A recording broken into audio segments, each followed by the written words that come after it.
Imagina tentar tratar uma doença de pele grave, tipo aquelas com lesões super dolorosas, usando uma máquina de luz ultravioleta. Uhum, um tratamento bem agressivo, né? Exato. Agora imagina curar essa mesmíssima doença de forma 4 vezes mais rápida. Nossa, 4 vezes? 4 vezes. E assim, não alterando a dosagem da máquina, não usando uma pomada nova, mas simplesmente fazendo com que o paciente fique sentado e foque a própria mente durante o processo. É, soa como mágica. Ou, sei lá, o roteiro de um filme de ficção científica, né? Total. Só que, na verdade, isso é pura biologia mensurável. Com certeza. E é um momento exato em que a medicina moderna cruza uma linha que, bom, até poucas décadas atrás era considerada puramente mística, sabe? E é exatamente por isso que essa nossa investigação de hoje existe. De repente, as pessoas estão saindo de consultórios médicos e de hospitais super renomados com uma prescrição muito incomum. Receitando meditação, basicamente. Isso. Sentar, respirar e prestar atenção na própria mente. É uma prática milenar sendo aplicada ali, lado a lado, com tratamentos pesados para sobreviventes de câncer, para pacientes com dor crônica. É uma mudança de paradigma gigantesca. Gigantesca. Então, o foco desta nossa análise aprofundada hoje é desvendar a ciência por trás da atenção plena, o famoso mindfulness. A missão aqui é separar qualquer resquício de misticismo da biologia estrutural. Exatamente. Queremos entender o que programas como o Mindfulness-Based Stress Reduction, o MBSR, fazem de fato com a arquitetura do cérebro humano.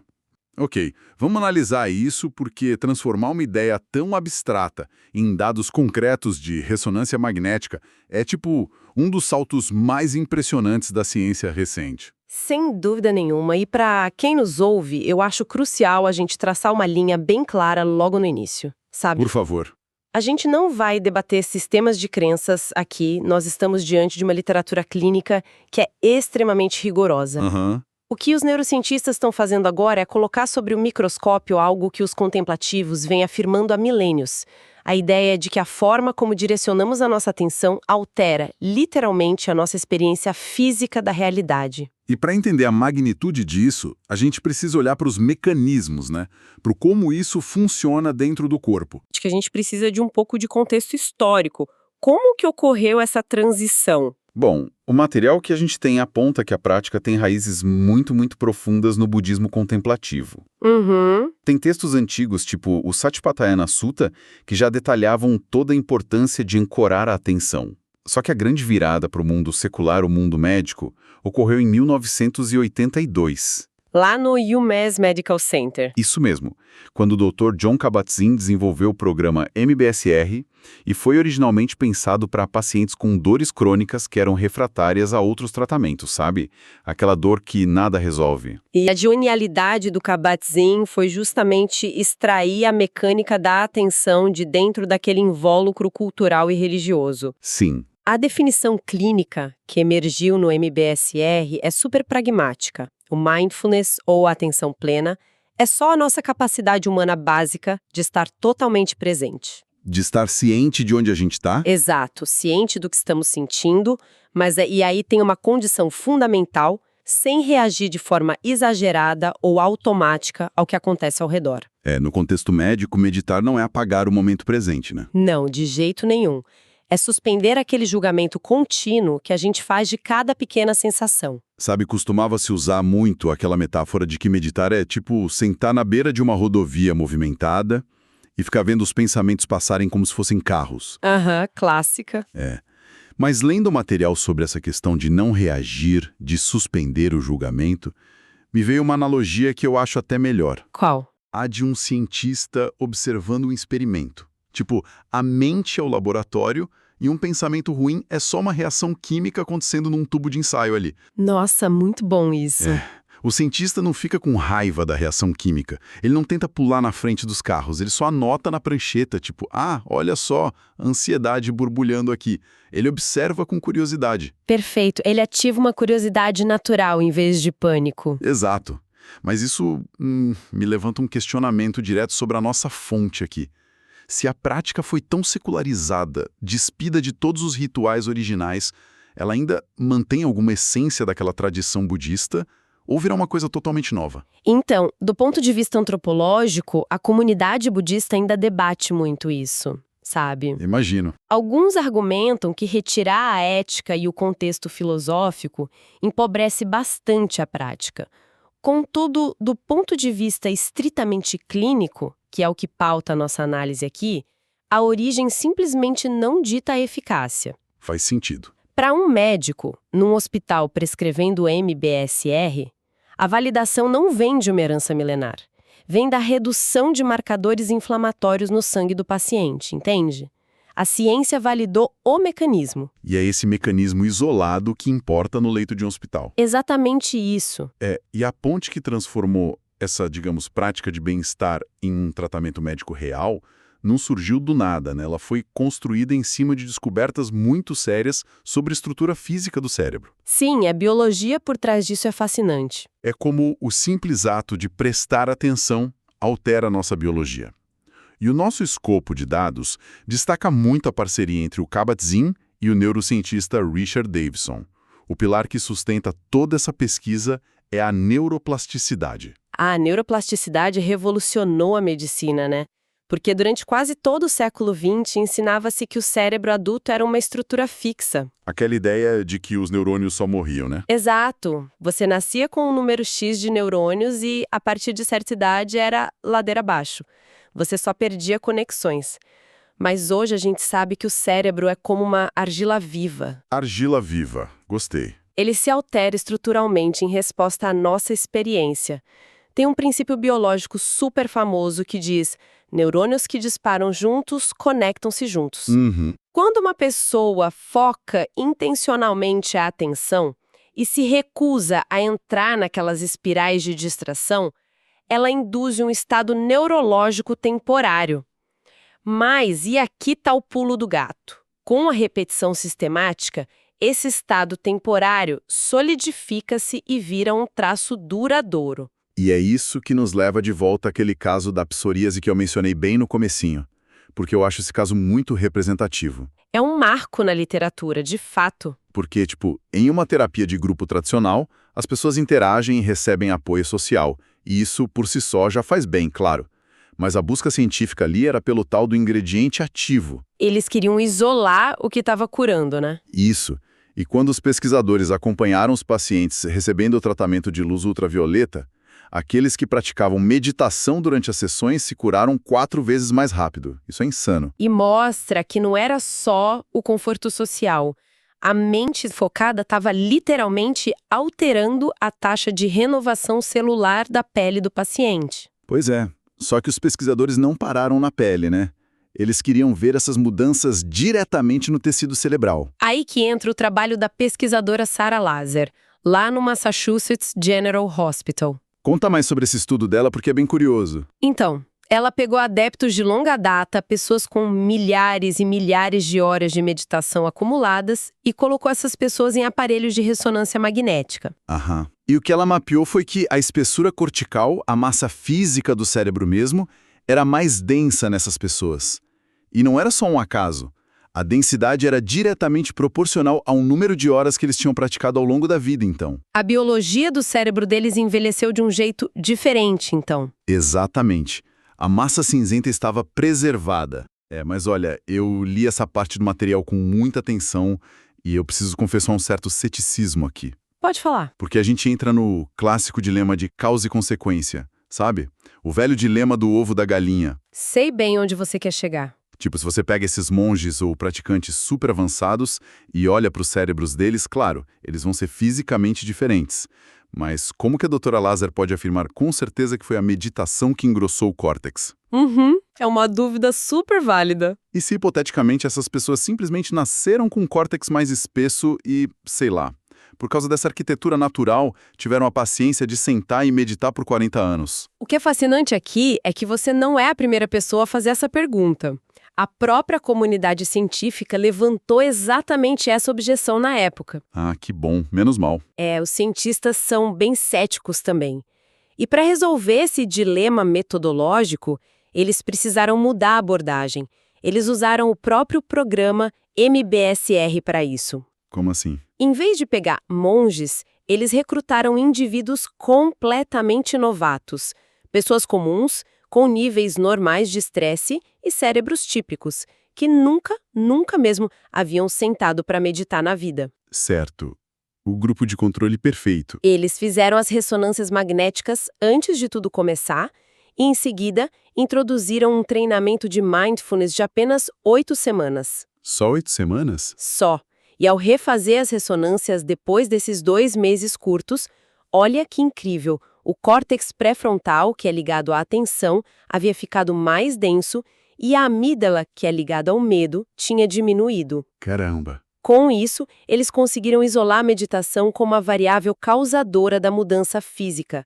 Não era genética, era o treino. 8 semanas para alterar a massa anatômica do cérebro. É muito pouco tempo. E se o centro de comando do corpo sofre alterações tão rápidas, é natural a gente deduzir que os efeitos sistêmicos no resto do organismo devem ser imensos, né? Imensos. Os efeitos se espalham por todo o corpo. Então vamos olhar para a saúde mental primeiro. A partir do trabalho original do Kabat-Zinn, um trio de pesquisadores, o Segal, o Teasdale e Williams criou, lá em 92, a terapia cognitiva baseada em mindfulness, o MBCT. Uma evolução muito importante da técnica. Mas por que misturar terapia cognitiva com atenção plena? Bom, os dados mostram que o MBCT reduz as taxas de recaída em quadros de depressão em impressionantes 50%. É um número absurdo para a psiquiatria. É tão eficaz quanto a dosagem de manutenção de antidepressivos tradicionais. E para entender o porquê de essa taxa de 50% ser tão monumental, a gente precisa olhar para como a depressão funciona mecanicamente no cérebro. Como que é essa mecânica? Uma recaída depressiva, na grande maioria das vezes, não começa com um trauma gigante. Ela começa com uma pequena frustração sensorial, ou um pensamento fugaz bem bobo. Uma coisinha de nada. Isso. O problema é que o cérebro engata isso numa tagarelice narrativa. Ele entra num ciclo de ruminação que não para. O que a prática clínica revelou, especialmente através dos estudos de um pesquisador chamado Norman Farb, é que o treinamento em mindfulness ensina o paciente a distinguir 2 coisas. O quê? O fluxo sensorial cru do momento presente, daquelas narrativas pesadas que a mente começa a criar sobre esse fluxo. Aqui é que fica realmente interessante, porque para quem nos acompanha agora, pensa naquele momento em que você está dirigindo do trabalho para casa. E aí quando você estaciona o carro, percebe que não faz a menor ideia de como fez o trajeto nos últimos 10 minutos. Nossa, acontece direto. O corpo estava ali dirigindo, mas a mente estava em outro planeta. Exato. Operando no que a neurociência chama de rede de modo padrão, ADMN na sigla em inglês.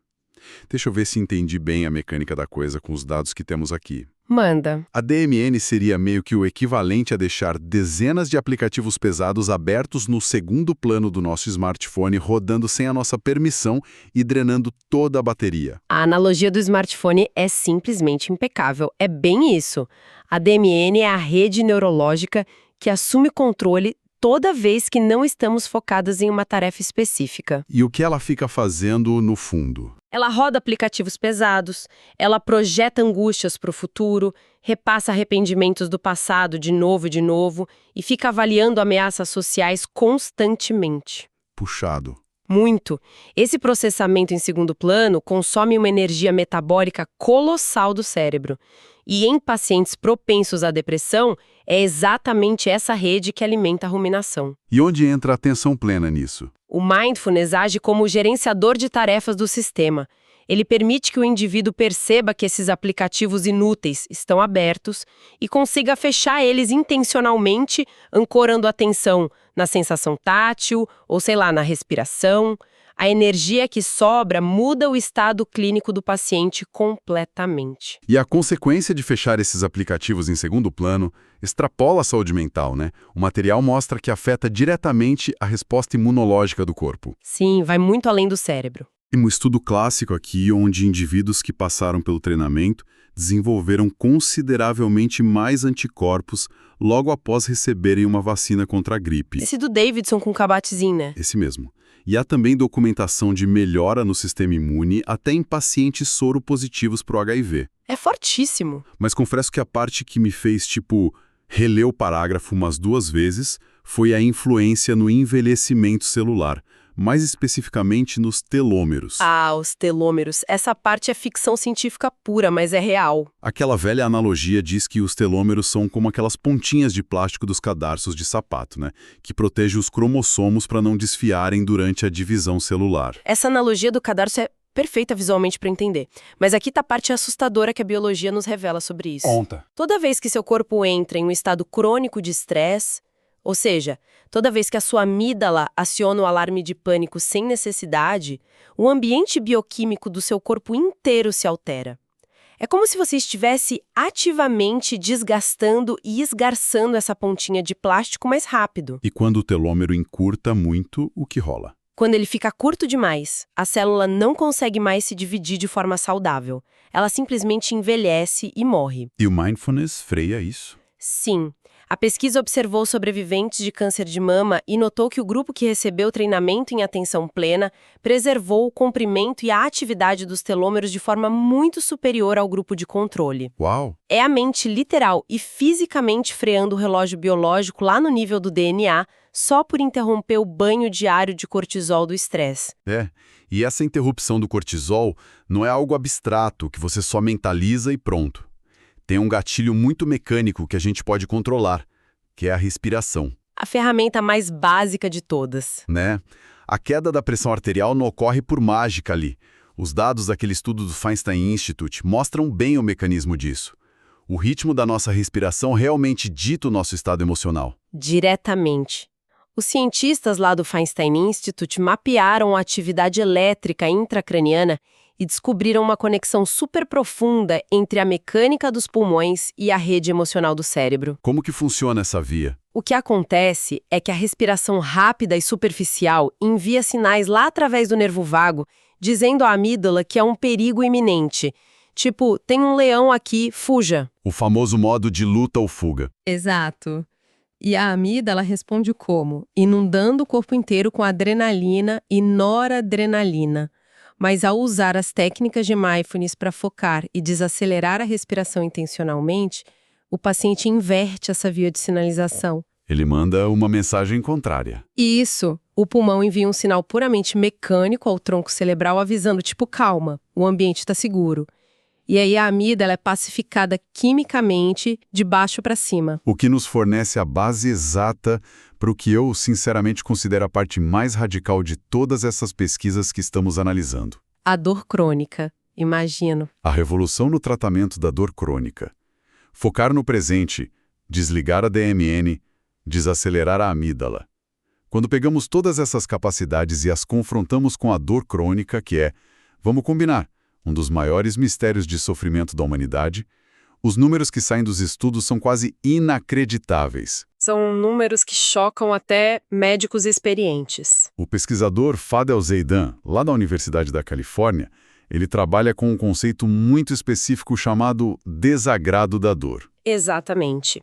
Porque a medicina tradicionalmente trata a dor como um problema de encanamento, digamos assim. Como um cano furado. Tipo isso, há um dano no tecido, os nervos enviam um sinal subindo e o cérebro recebe a dor, ponto final. Um caminho de mão única. Isso.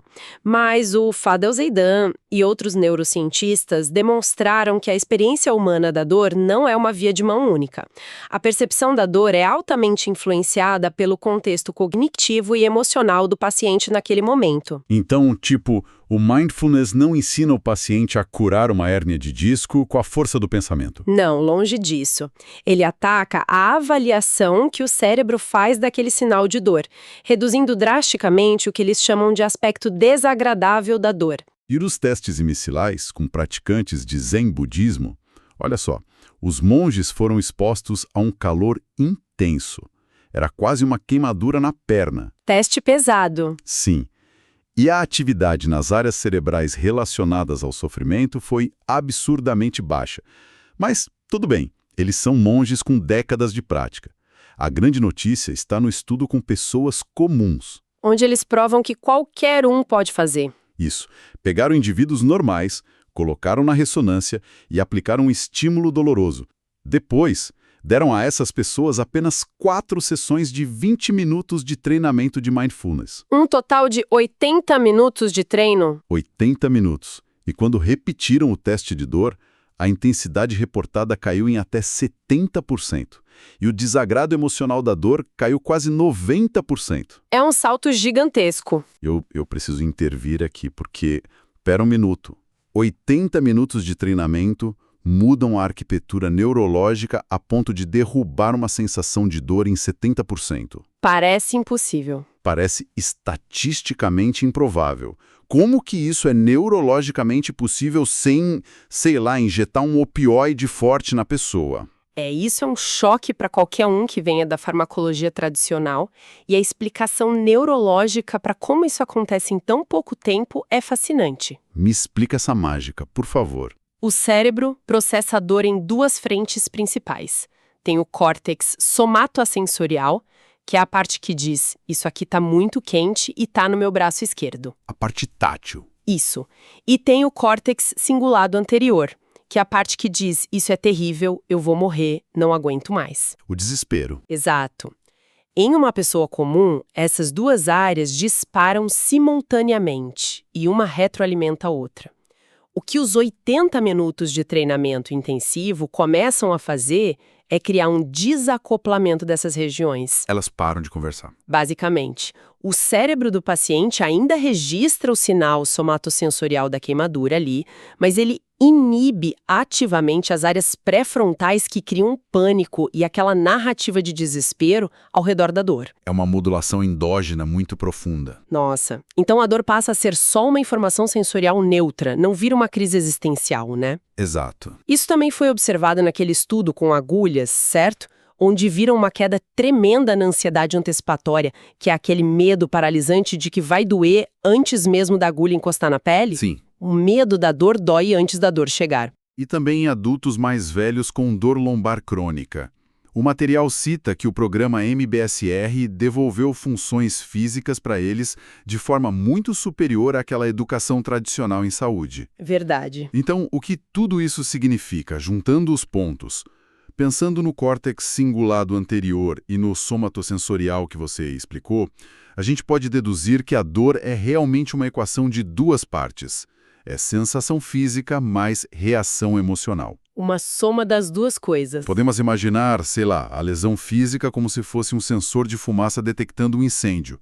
E a nossa reação psicológica seria o alarme sonoro ensurdecedor apitando no prédio inteiro. Ótima analogia. Se um médico não tem uma cirurgia mágica para consertar o sensor de fumaça, a prática contínua da atenção plena ensina o paciente a, no mínimo, cortar o fio do alto-falante. Aham. O fogo da lesão continua lá. O corpo sabe que há fumaça, mas o desespero de ouvir aquele alarme insuportável na cabeça acaba. O sofrimento cessa, mesmo que a dor bruta ainda exista. Se conectarmos isso a um contexto maior, a verdadeira revolução aqui não se resume só aos números de queda de percepção de dor que a gente citou, sabe? Nem as imagens bonitas das áreas do cérebro acendendo e apagando nas telas de ressonância. O que você acha que é o maior ganho, então? O impacto monumental na vida de um paciente com dor crônica é a devolução da agência dele, do protagonismo. A dor crônica traz um peso muito brutal de impotência para as pessoas. É verdade. A pessoa vira refém. Essas vias químicas de forma comparável a muitos medicamentos, mas ele devolve o poder de escolha para as mãos da pessoa. Ela passa a ser ativa no processo. Sim, ela descobre que tem ferramentas internas para modular o próprio sofrimento.